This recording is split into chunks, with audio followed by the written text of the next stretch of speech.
यरूशलेम से यरीहो का रास्ता तो बात उन दिनों की है जब यरूशलेम और यरीहो के बीच का रास्ता बड़ा सुनसान और खतरनाक था।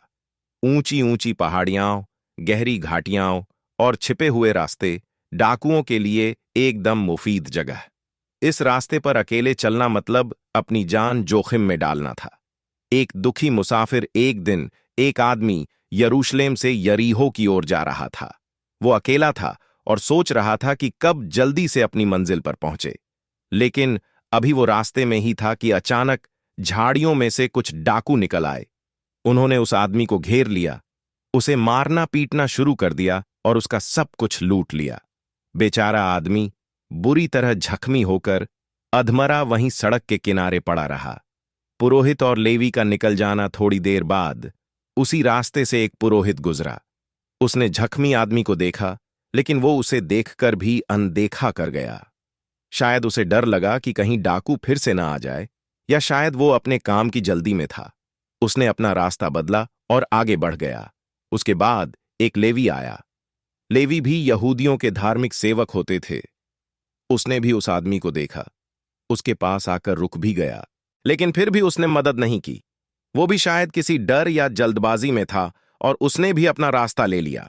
बेचारा जख्मी आदमी दर्द से कराह रहा था और कोई उसकी मदद नहीं कर रहा था।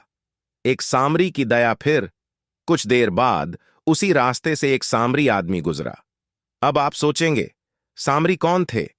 उन दिनों यहूदी और सामरी लोगों के बीच कुछ खास बनती नहीं थी। वे एक दूसरे को पसंद नहीं करते थे। लेकिन इस सामरी आदमी ने जब जख्मी आदमी को देखा तो उसका दिल पसीज गया।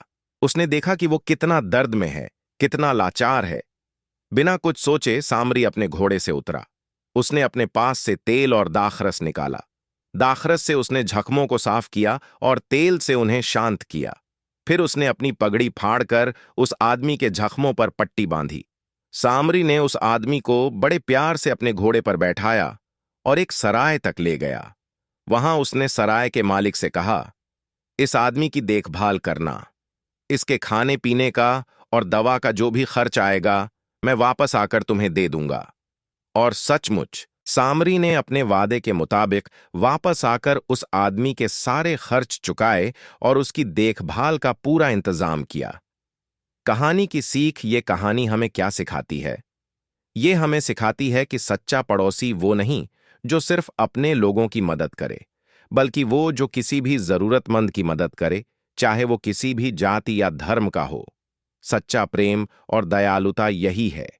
यीशु मसीह ने ये कहानी सुनाई थी ताकि लोग समझें कि हमें हर किसी से प्यार करना चाहिए, खासकर उनसे जो मुसीबत में हों। हमें एक दूसरे का सहारा बनना चाहिए, ठीक वैसे ही जैसे उस सामरी ने किया था।